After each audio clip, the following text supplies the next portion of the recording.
이 시간을 우리에게 주시는 말씀 함께 나누도록 하겠습니다. 히브리서 13장 1절부터 8절까지입니다.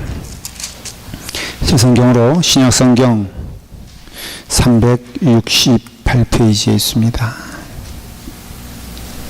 히브리서 13장 1절부터 8절까지 찾으시면 우리 한 절씩 교독하도록 하겠습니다.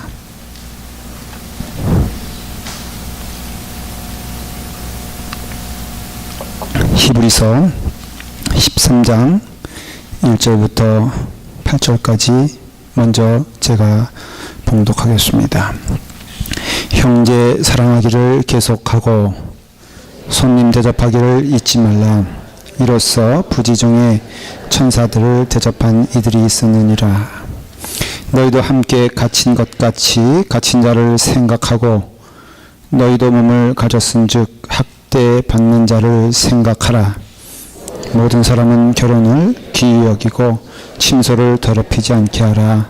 음행하는 자들과 간음하는 자들을 하나님이 심판하시리라. 돈을 사랑하지 말고 있는 바를 족한 줄로 알라. 그가 친히 말씀하시기를 내가 결코 너희를 버리지 아니하고 너희를 떠나지 아니하리라 하셨느니라. 그러므로 우리가 담대히 말하되 주는 나를 돕는 이시니 내가 무서워하지 아니하겠노라. 사람이 내게 어찌하리요 하노라. 하나님의 말씀을 너희에게 일러주고 너희를 인도하던 자들을 생각하며 그들의 행실의 결말을 주의하여 보고 그들의 믿음을 본받으라. 예수 그리스도는 어제나 오늘이나 영원토록 동일하시니라. 아멘. 기도하겠습니다. 아버지 하나님, 오늘 하나님의 말씀 들려주시옵소서. 저희는 귀를 열고 마음을 열고 하나님의 말씀을 듣길 원하며 하나님의 말씀에 순종하기를 원하옵나이다. 주님, 귀한 말씀의 시간 되게 하시고 말씀에 순종하는 저희 심령들 되게 하여 주시옵소서. 예수님의 이름으로 기도드리옵나이다. 아멘. 오늘 말씀의 제목이 하나님이 기뻐하시는 일들, 그 일들이 교회 안에서 선포되어지고 교회 안에서 넘치게 되었을 때 그 교회가 은혜로운 교회요, 복받는 교회라고 믿습니다. 우리 뜻대로 이루어지는 게 아니라 하나님의 뜻에 늘 순종하는 저희가 되어야 될 줄 믿습니다. 그 중요한 핵심이 빠지면은 하나님을 기뻐하시게 하는 그 일들이 없다면은 우리가 드리는 예배가 무슨 소용이 있겠습니까? 제가 대학교 2학년 때 이런 경험을 했습니다. 그 신학대학들마다 봄철에 한 번씩 모여서 체육대회를 하곤 했습니다. 그 여러 신학교가 있지 않겠습니까? 뭐 감리교 신학대학도 있고 모건대학도 있고 또 장로교에서 운영하는 신학교도 있고, 그래서 이제 각 그 신학교들이 모여서 하루 체육대회를 하는 겁니다. 그 축구도 하고요. 그 다음에 뭐 씨름대회도 하고 여러 가지를 했습니다. 근데 이제 그때 제가 무슨 생각을 했는지, 그 이제 점심을 해야 되잖아요. 점심을 먹어야 되잖아요. 제가 이렇게 제안을 했습니다. 우리 학과가 한 180명 정도 됐는데, 내게 돈을 주면 내가 180명의 식사를 책임지겠다. 일종의 아르바이트 겸 한 절반은 남지 않겠나. 그런 속셈을 가지고 제가 제안을 해서 통과를 시켰습니다. 그래서 제 수하에 몇 명이 있으니까는 걱정하지 마라. 기가 막힌 메뉴다. 김밥이다. 그래서 그 전날 아주 자신 있게 다 그날은 마음껏 먹게 해줄 테니까 염려하지 말고 내일 오기만 하면 된다. 그리고 이제 어느 한 집에 약속된 집에 모여서 김밥을 만들기로 했습니다. 신나는 마음으로 넌 뭘 준비하고 넌 뭘 준비하고 넌 뭘 준비하라. 나는 가장 중요한 걸 내가 준비하겠다. 그 딱 모였어요. 너무 흥분된 나머지 재료들을 탁탁 펴놓는데 큰 문제가 생겼습니다. 김을 안 사가지고 온 거예요. 근데 그 제일 중요한 김을 누가 사오기로 했느냐? 김도민 전도사가 사오기로 한 거예요. 그래서 제가 아주 큰 곤욕을 치렀어요. 뭐냐 리더가 말이야. 큰 소리 뻥뻥 쳐놓고, 그래서 어쨌든 겨우 밤새가지고 그랬지만은 제가 그때 깨달은 게, 흥분한다고 되는 일이 아니라 이거예요. 예. 핵심이 빠지면은 아무리 내 마음에 정말로 한번 잘 만들어 보겠다라는 그런 마음 없었겠어요?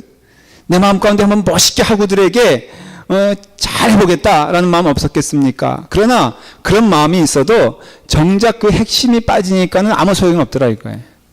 우리 믿음 생활도 우리가 하나님이 기뻐하시는 일들을 해야지, 우리가 아무리 마음에 뜨거움이 있다 할지라도 하나님이 원치 않는 것으로 우리가 믿음 생활을 하면은 그 아무런 소용이 없다는 것은 성경에서 말하는 진리인 것입니다. 그렇기 때문에 우리의 신앙생활에 있어서 기억해야 될 것은 내가 뭐 이렇게 좋아서 하는 일보다는 성경적인 원리와 신앙적인 원리에 의해서 하나님께서 기뻐하시는 일들이 나의 기뻐하는 일이 돼야 돼요. 하나님께서 원하시는 일들을 우리가 해야지 그게 은혜의 충만이 넘치는 교회 아니겠습니까? 결국 교회는요, 우리가 내가 좀 은혜 받기 위해서 내가 이 세상이 고달프니까는 무엇인가 위로받기 위해서 온다. 그렇지만은 궁극적으로는 그렇게 가면 안 되고, 하나님이 기뻐하시는 일들, 하나님께서 원하시는 일들, 또한 하나님께서 명령하신 일들이 여기에 풍성히 선포되어지고 또한 그것이 실행되어질 때 그 교회를 하나님이 축복해 주시고 하나님이 축복하시는 교회가 되게 되었을 때 그 교회가 복받는 교회가 된다 이거예요. 그건 교회뿐 아니고 우리의 인생도 마찬가지죠. 여러분, 우리 인생이 괴롭고 힘든 이유는 아마 결론적으로는 내가 너무 나의 욕심대로 하나님의 뜻과는 전혀 다른 생활을 하고 있기 때문에 내 삶이 고달픈 거예요.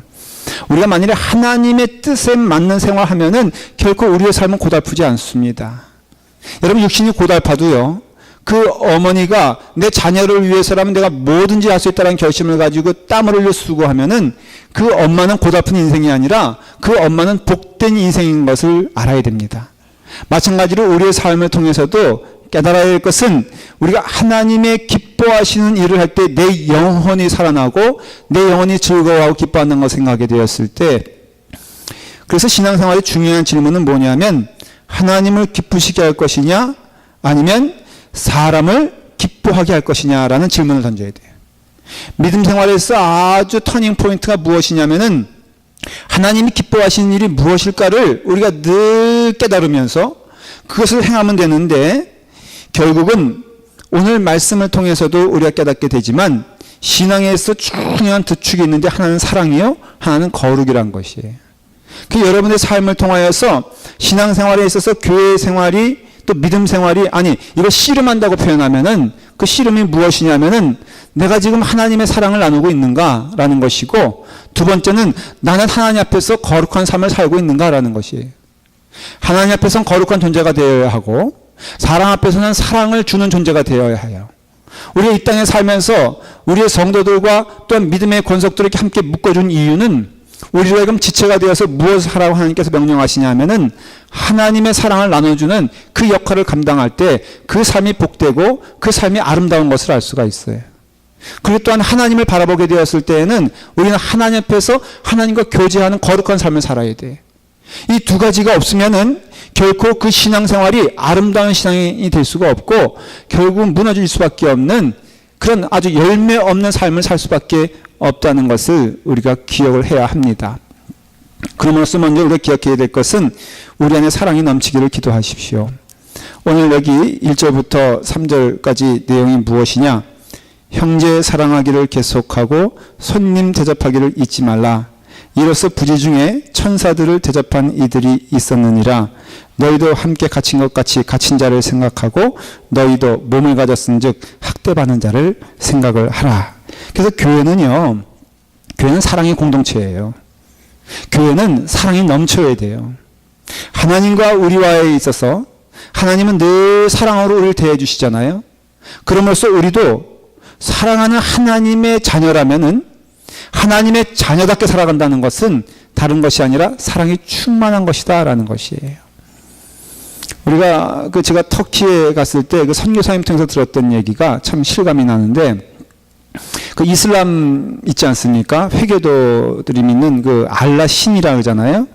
그 알라 신이 이제 결국은 조상은 다 아브라함이다. 그러니 그 뿌리에 있어서 그 하나님은 우리가 믿는 그 하나님과 사실은 어떤 의미에서는 동일한 모습을 가져야 되지 않습니까? 그런데 놀라운 것은 그 이슬람에게서 없는 단어 두 가지가 있는데 하나가 사랑이요, 하나가 용서라는 것입니다.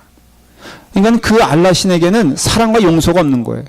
그래서 그 사람들이 많이 얘기하는 게 눈에는 눈, 이에는 이. 그래서 돌로 쳐 죽이는 거. 그리고 또 이번에 보니까 뭐 미국에서 만든 영화가 그 알라 그 신을 알라 신이 아니죠. 그 있잖아요. 알시 그 무하마드 알리라 그랬더니 일부 예배 때는 또 그걸 또 지적하면서 또 커렉션 하겠다고 무하메드라고. 그래서 무하메드나 뭐가 틀리냐? 그러니까는 무시하고 모신 틀리다 이거예요. 그 알리 있지 않습니까?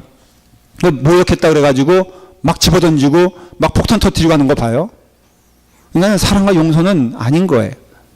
그래서 그 알라 신에게는 뭐 사랑과 용서가 없다. 그걸 보면은 그들이 믿는 하나님이 우리가 믿는 하나님은 아니라는 것을 알 수가 있어요. 여러분, 우리가 믿는 하나님은 어떠한 분이냐면은 그분은 사랑과 용서가 있으신 분이에요. 그렇기 때문에 우리의 삶을 통해서도 권면하는 것이 무엇이냐면은 사랑이에요. 그 사도 바울은 이 히브리서 13장은 인사에 대한 내용이 이제 거의 이제 설교 그 히브리서의 내용이 끝나가면서 마지막에 강조하고 싶은 내용이 무엇이냐면 예수 그리스도가 우리가 대제사장이요. 우리가 믿음으로 그분을 따라간다면은 우리가 당연히 그분의 인격을 따라가는 거 아니겠느냐라는 것이에요. 그래서 그분의 인격이 무엇이냐? 사랑 아니겠느냐라는 것이에요. 근데 이렇게 보면은 고린도 전서도 그렇고요. 여러분 이렇게 보면은 사도 바울은 그 마지막엔 늘 뭘 얘기하냐면은 사랑을 얘기해요. 아니 그분들뿐 아니라 야고보도 그렇고 베드로도 그렇고 그 말미에서 강조하는 것이 무엇이냐면은 바로 사랑의 관계가 없다면 믿음의 관계가 아니다라는 것을 말해주는 것이에요. 여러분 아까 말씀을 드린 것처럼 거룩이란 말은 하나님과 나와의 관계를 얘기한다면 사랑이란 것은 성도들 간의 성도됨을 증거하는 가장 증표가 된다는 것이에요. 여러분이 그런 의미에서 그 관계가 형제 사랑하는 것이 없다면은 그건 믿음이 아니고요.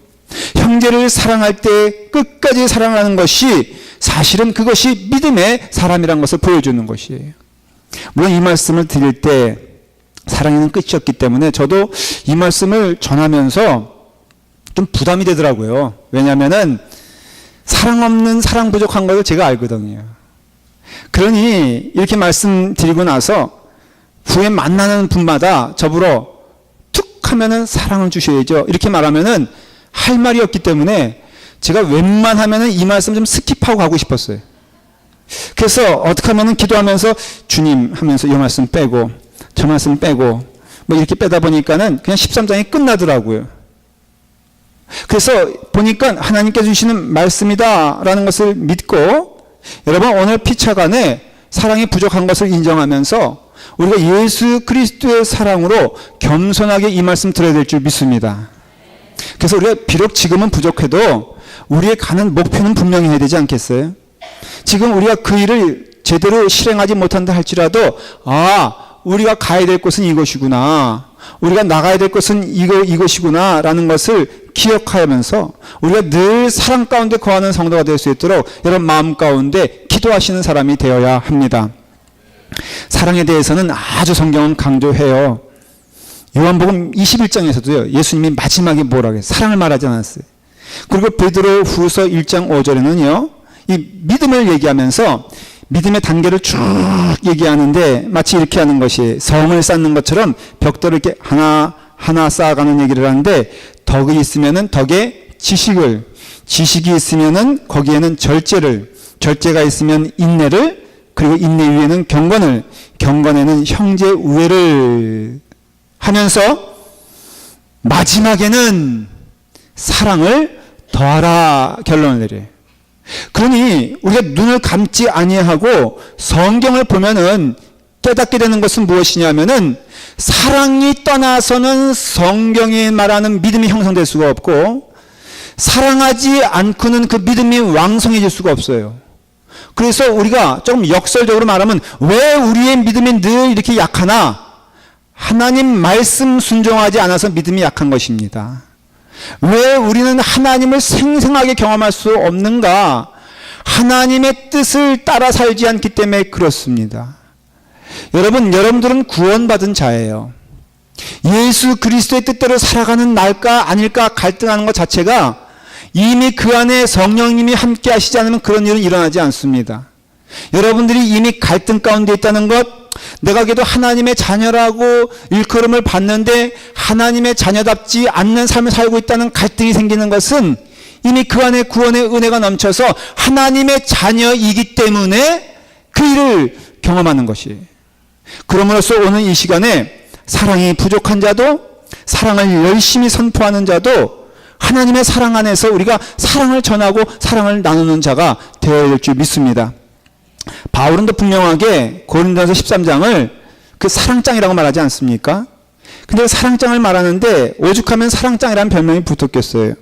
그런데 13장이 사랑장인데 그거와 붙어서 함께 읽어야 될 말씀이 고린도전서 12장이에요. 그래서 고린도전서 12장을 읽어보면은 이 고린도 교회가 어떠한 교회인가라는 것을 볼 수가 있습니다. 여러분, 고린도 교회는요, 어떻게 보면은 대단한 교회예요. 참 불가사리한 교회가 고린도 교회예요. 고린도 교회는 참 말썽이 많은 교회입니다. 파가 나눠졌어요. 그래서 아볼로파, 바울파, 예수 그리스도파.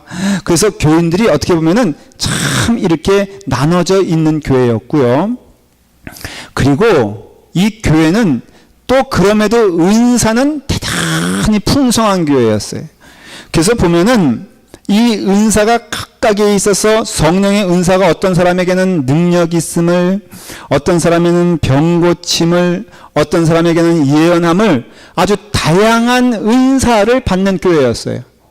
그게 참 불가사리하지 않습니까? 다양한 은사를 받았는데 분란은 넘쳐나. 여러 가지 하나님의 성령의 역사는 받았는데 평안함이 없어. 그럴 수가 있느냐? 고린도 교회를 보면은 그럴 수 있다라는 것을 보여주는 것입니다. 여러분, 그렇기 때문에 여러분의 삶을 통하여서 그 은사를 너무 많이 사모하지 마세요. 이 고린도 교회의 문제는 무엇이냐면은 은사 받은 그것을 겸손히 사용하는 데 사용하지 아니하고 그것을 자기가 하나님의 사람이라는 증거로 사용하고 남을 멸시하는 도구로 사용했다는 것이에요. 우리 가끔 그럴 때가 있잖아요. 여러분들이 신령한 경험을 체험하면은 그렇지 않은 사람보다 어떤 마음을 갖습니까? 우월한 마음을 가질 때가 많이 있잖아요. 그래서 때로는요, 목사님조차도 우습게 하는 경우가 있더라고요. 저부러 나의 과거를 알고 있다는 거예요. 그래서 어떻게 합니까? 그랬더니 자기한테 환상으로 계시로 다 보여줬다는 거예요. 그러면서 뭘 보여준지는 얘기를 하질 않아. 그래서 내내 그 사람 때문에 제가요, 그 사람만 쓰면 작아지는 나. 왜냐하면 제가 지은 죄가 많아요, 적어요? 뭐가 많아요? 많기는. 뭐가 많아 보여요. 사실은 작지만은 굵직굵직한 것들이 있지. 그게 내내 마음에 쓰이는 거예요. 여러분, 그런 경우 참 있어요. 우리가 내가 방언을 받으면요, 이 방언 받은 것이 성령의 은사잖아요. 하나님 주신 선물이잖아요. 그런데 그거 잘 사용하면 됐지. 왜 방언 받지 못한 사람들에게 가서 그 염장을 지르냐 이거예요. 에? 자기 방언 받았어. 그 사람의 모든 기준은 다 물어보는 게 그거야. 딴 거 아니야. 방언 받았어, 못 받았어? 내가 이런 은사를, 그런 은사 아무 소용없어. 방언 받지 않으면 아무것도 아니라니까. 내가 받는 법 가르쳐 줄게, 나한테 와. 이렇게 된다는 것이. 그러니까 고린도 교회가 그러면서 왜 아볼로파가 생겼느냐? 왜 바울파가 생겼느냐? 영적 교만이 있으니까 그런 게 생긴 거라 이거예요. 그러니까 사도 바울이 그것을 보면서 거기에는 물론 사도 바울에 대하여 칭송하는 사람들이 많았겠죠. 그렇지 않겠어요? 하지만은 사도 바울의 눈으로 보기에는 너무나 안타까운 거예요. 교회의 본질은 그게 아닌데, 교회의 본질은 성령의 여러 가지 역사가 아닌데, 여러분 오죽하면요, 이 고린도 교회에 대하여 그 사도 바울은 10년 이상의 관계를 맺으면서 편지를 고린도전서 후서 쓰잖아요. 그런데 사실은 성경학자들은 추측하기를 이 성경의 내용을 통해서 사도 바울은 최소한 고린도 교회에 7편, 8편 이상의 편지를 썼을 것이다. 그렇게 추측을 합니다. 여러분, 왜 편지를 많이 썼을까? 그만큼 고린도 교회가 문제가 있었다는 것을 보여주는 것이에요. 그런데 그만큼 고린도 교회가 하나님의 사랑받는 교회였다는 것도 사실이에요. 이 참 말씀드리기 어려운데 하나님의 문제아인 동시에 하나님의 사랑받는 존재라는 것은 성경에서 발견되는 사람들이 많습니다. 야곱도 그런 사람 아니었어요? 하나님의 문제였긴 해도 하나님의 사랑받는 자였어요. 어느 교회든지 존재가 그럴 수 있습니다. 여러분, 그래서 교회가 너무 많이 문제가 생겨도 염려하지 마십시오. 예. 여러분, 여러 가지 일이 있더라도 여러분은 이게 하나님께 주시는 하나의 과정인 줄 믿고 꾸준하게 가야 되는 거예요. 뭐를 향하여서? 하나님께서 원하시는 길을 통해서 나아가는 자들이 단 한 명이라도 있으면은, 아니 소돔과 고모라를 통해서 보면 10명이라도 있으면은 하나님 반드시 역사해 주시는데, 고린도 교회를 비교해 봐도 우리 라팔마 교회가 훨씬 낫습니다. 예. 그렇기 때문에 우리가 고린도 교회를 통해서 깨닫게 되는 것은, 교회가 이럴 수 있구나라는 것을 깨닫게 되는데, 성령의 은사 많이 있었고요. 그러니까는 교회가 힘들어져도 성령의 은사가 막 이렇게 나타날 수가 있다는 것이에요. 그리고 때로는 잘못되게 사용될 수도 있다는 것이에요. 이거에서 혼란감을 갖지 말고 우리는 고린도전서 13장으로 가야 되는데, 어떤 교회로 가야 되느냐? 바로 사랑의 교회로 가야 되는 것을 말해주고 있는 것이에요. 믿음이 있죠? 소망이 있죠? 사랑이 있죠?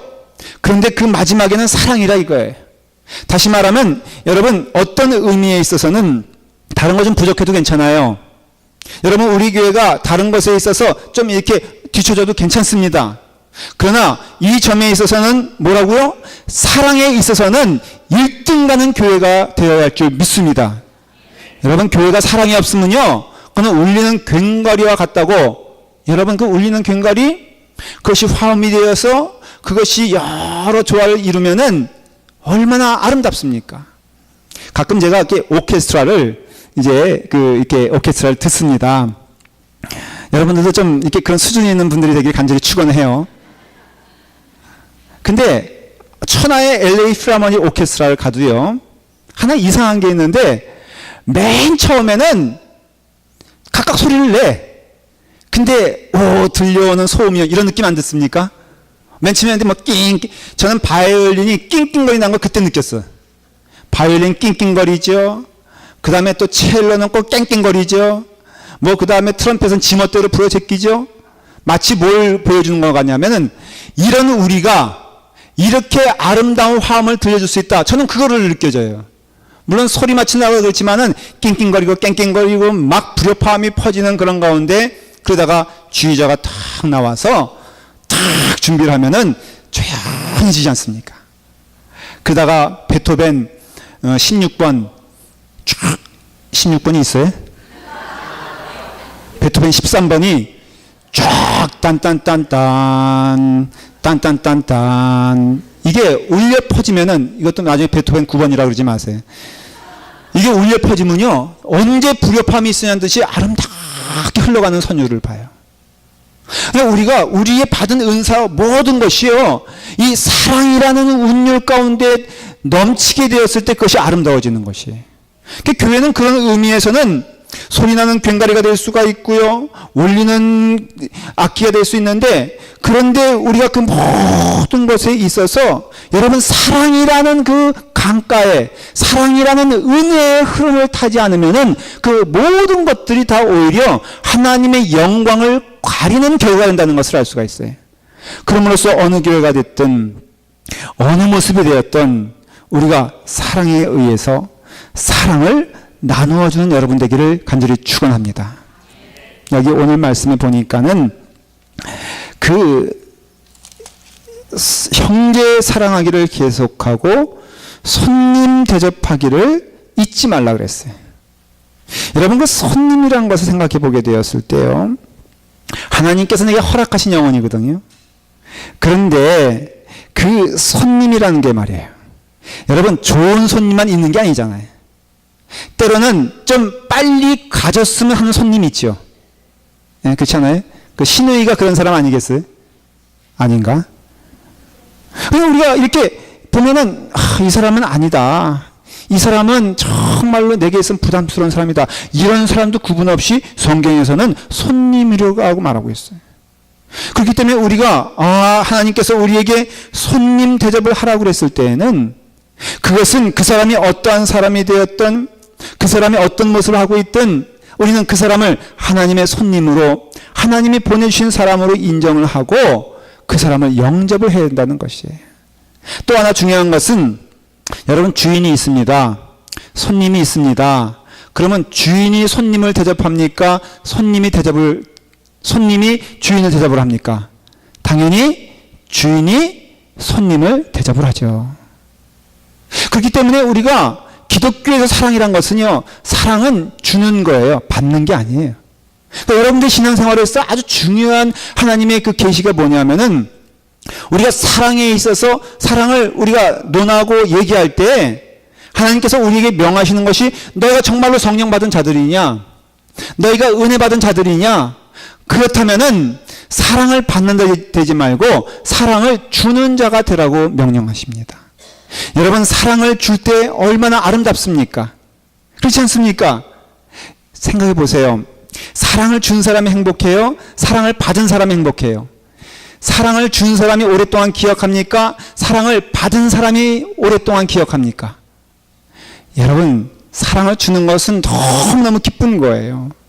그 삶의 행복이 넘치는 거예요.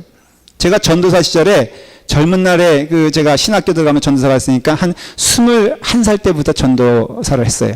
그래서 아이들을 많이 가르쳤습니다. 그러니까 중고등부 애들을 가르치는데 이 중고등부 애들 가운데는 한 고등학교 2학년 정도 되는 여자아이들은요. 그 상대인 전도사님을 보는데 이렇게 나이를 꼽아봐요.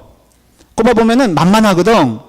왜냐하면 기껏 해봤자 3살 정도뿐이 차이가 안 나니까는 이게 고등학교 신분 벗어나고 대학교 졸업하면은 어떤 상대가 된다? 계산이 안 돼요?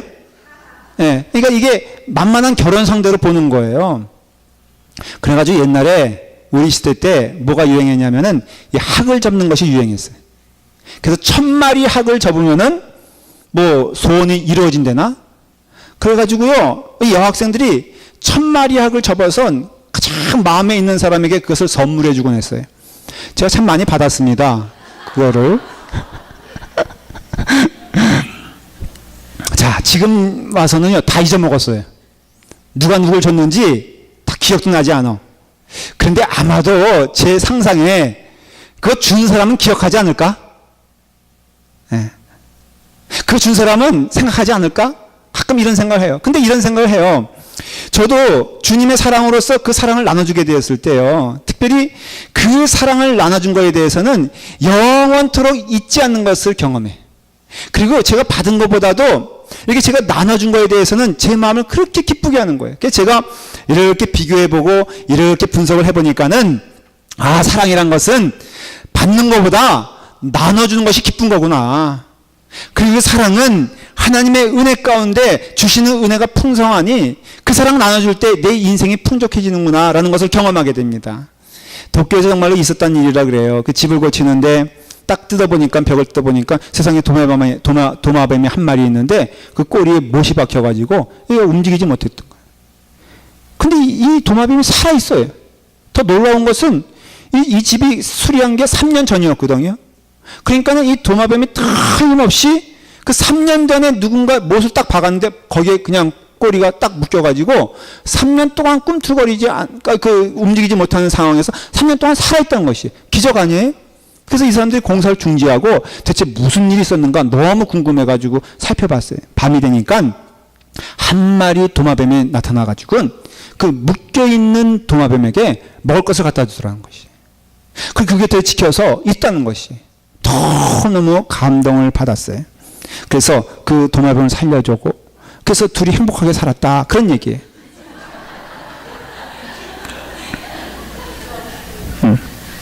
어떤 시인이 그것을 보면서 감동받아가지고 그거를 보면서 쓴 내용이 이런 내용이에요. 그러나 참으로 훌륭한 것은 바로 곁에 있던 도마뱀이다. 사랑하는 도마뱀이 받는 고통을 바라보면서 그 도마뱀이 살아보려고 몸부림치다 절망할 때 어딘가로 가서 먹을 것을 물어왔다. 그리고 입으로 건네주면서 무슨 표정을 지었을까? 절망하지 말라고, 살아야 한다고 말은 할 수 없었지만 어떤 눈짓, 어떤 표정이었을까? 어쩌면 고통과 절망 속에서 처음엔 먹을 것을 거부하며 팽개쳐 버렸을지도 모른다. 그러나 다시 또 어딘가로 가서 먹을 것을 구해다 입에 넣어주는 그 도마뱀을 보면서 너를 버릴 수 없다는 그 표정, 나만 살기 위해 내 곁을 떠날 수 없다는 그 몸짓, 그걸 믿으면서 운명과 생의 욕구를 받아들이면서 얼마나 가슴 저렸을까. 그렇게 하루에도 몇 번씩 위험을 무릅쓰고 먹을 것을 구해다 주면서 함께 살아온 지 3년, 그 도마뱀은 다시 못을 박았던 사람들에 의해서 자유의 몸이 될 수 있었다. 어두운 지붕 밑에서 그 두 도마뱀은 함께 사랑하고 함께 고통을 나누고 고통 속에서 서로 안고 잠이 들곤 하였을 것이다. 그 3년은 얼마나 길었을까? 그때 그 도마뱀은 무슨 표정을 지었을까? 이 시인이 이렇게 썼어요. 감동스럽죠? 예. 참 해석도 잘해. 그죠? 근데 가만 생각해 보니까는 갑자기 제가 이 도마뱀보다 내가 어떤 존재인가? 여러분 생각을 해보세요. 우리가 동물의 세계도 그런 걸 보면서 감동을 받는데 우리 신앙생활에 있어서 사랑은요, 받는 것보다는 주는데 활짝 피는 겁니다. 우리 믿음 생활에 기쁨이 넘치길 원하십니까? 사랑을 주십시오. 대표적인 사람이 다윗과 요나단이에요. 이 다윗과 요나단은 굉장히 신비한 얘기인데, 왜냐하면 사울, 다윗, 요나단 이렇게 있잖아요. 그런데 요나단은 사울의 아들이에요. 사울은 첫 번째 왕이에요. 정상적이면 요나단이 그 다음에 왕이 되는 거예요. 그래서 다윗과 요나단은 물과 기름이 될 수밖에 없어요. 왜냐하면 다윗이 죽어야지만이 요나단이 왕이 될 수가 있는 것이에요. 다윗의 입장에서는 요나단이 죽어줘야지만이 다윗이 왕이 될 수가 있는 것이에요. 이런 가운데 요나단은 그가 자연스럽게 그냥 모른 척하면 되는 거예요. 다윗이 처한 공경과 어려움을 모른 척해서 아버지가 그저 다윗을 죽이기만 하면은 자기는 그냥 손에 피도 안 묻히고 자연스럽게 임금이 되는 그런 상황에 있어서 오히려 적극적으로 다윗을 감싸 안고 다윗을 안아주면서 아버지의 창칼의 그 섭리에서 그 다윗을 지켜주는 요나단의 모습을 통해서 우리는 참된 신자의 모습을 보게 되는 것을 알 수가 있습니다. 다윗과 요나단의 대화를 한번 들어보세요. 요나단이 뭐라 그러냐면은, 요나단이 다윗에게 이르되 내 마음의 소원이 무엇이든지 내가 너를 위하여 그것을 이루리라.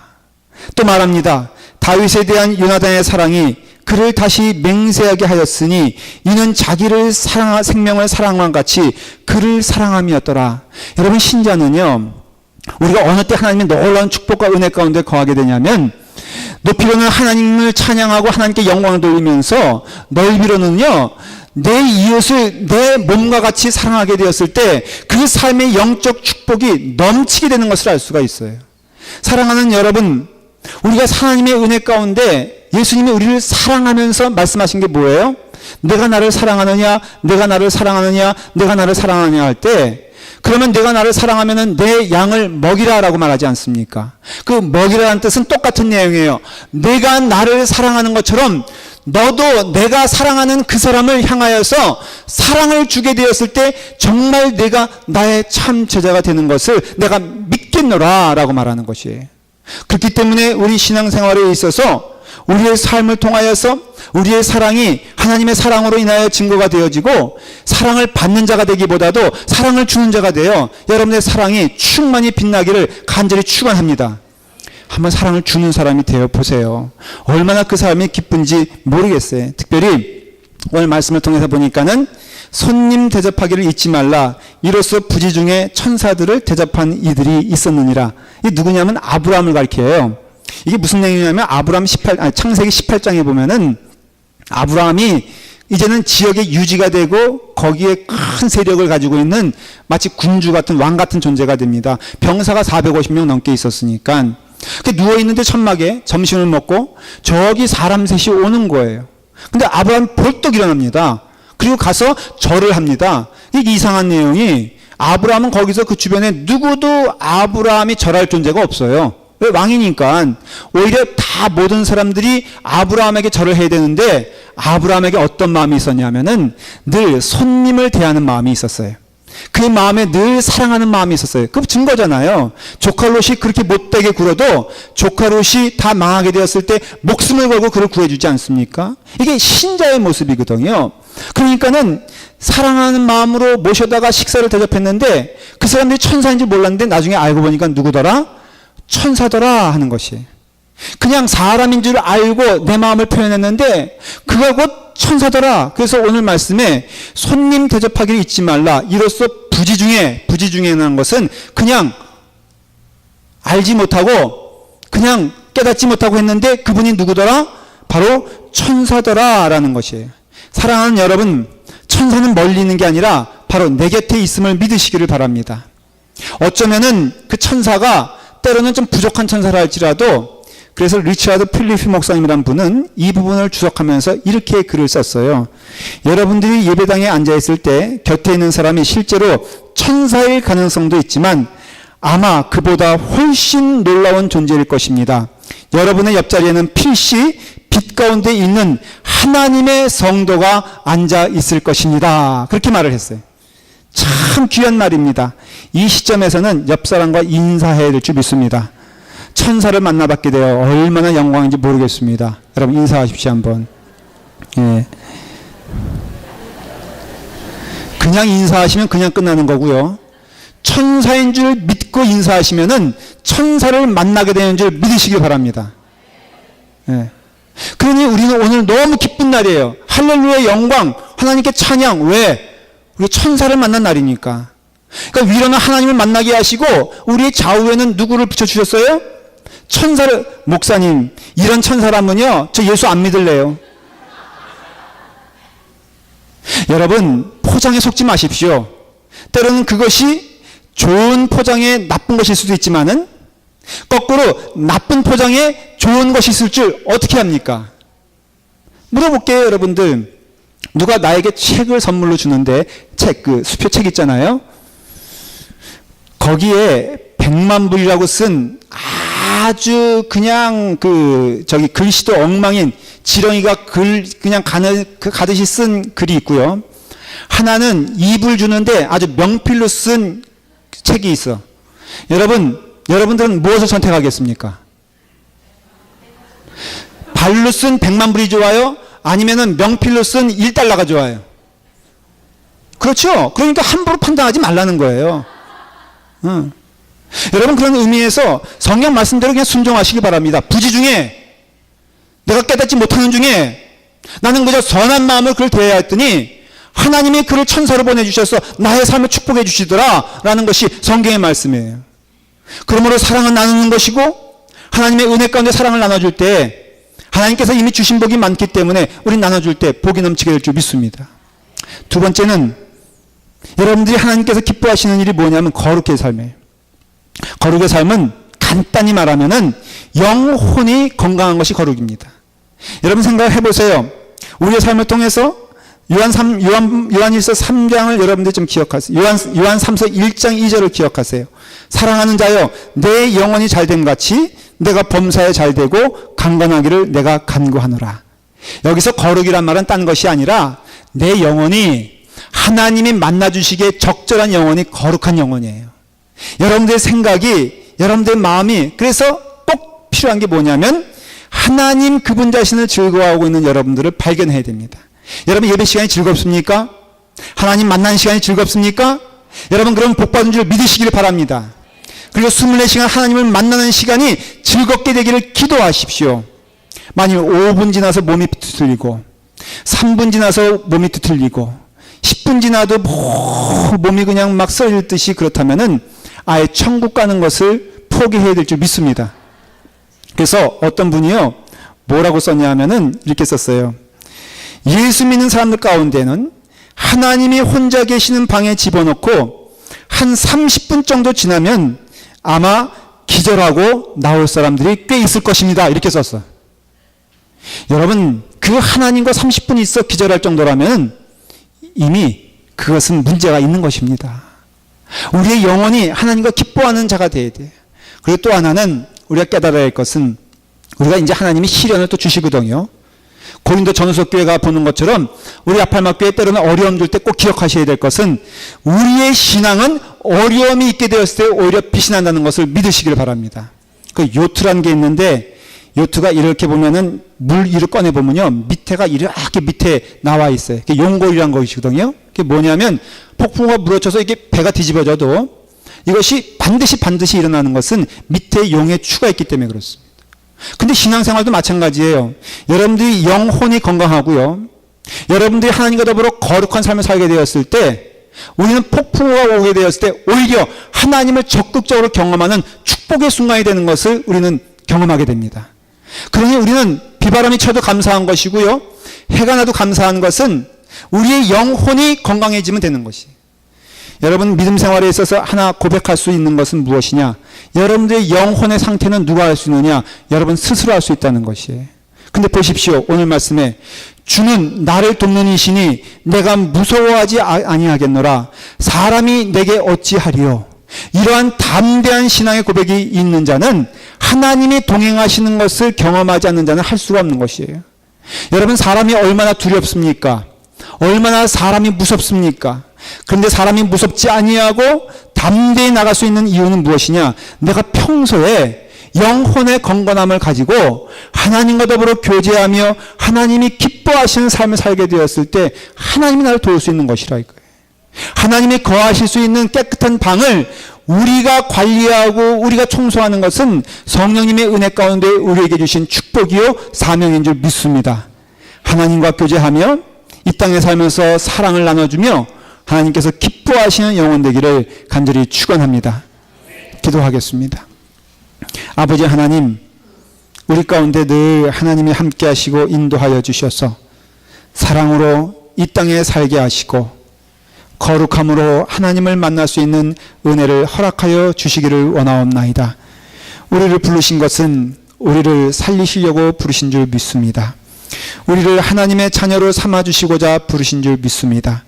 하나님의 자녀답게 살아갈 수 있는 은혜를 허락하여 주셨사오니 사랑이 넘치는 성도, 사랑을 나눠주는 성도, 우리의 마음 가운데 사랑으로 풍성한 성도가 될 수 있도록 축복하여 주시고 하나님과 교제하는 것을 기뻐하며 즐거워하는 믿음의 자녀 될 수 있도록 축복하여 주시옵소서. 예수님의 이름으로 기도드리옵나이다. 아멘.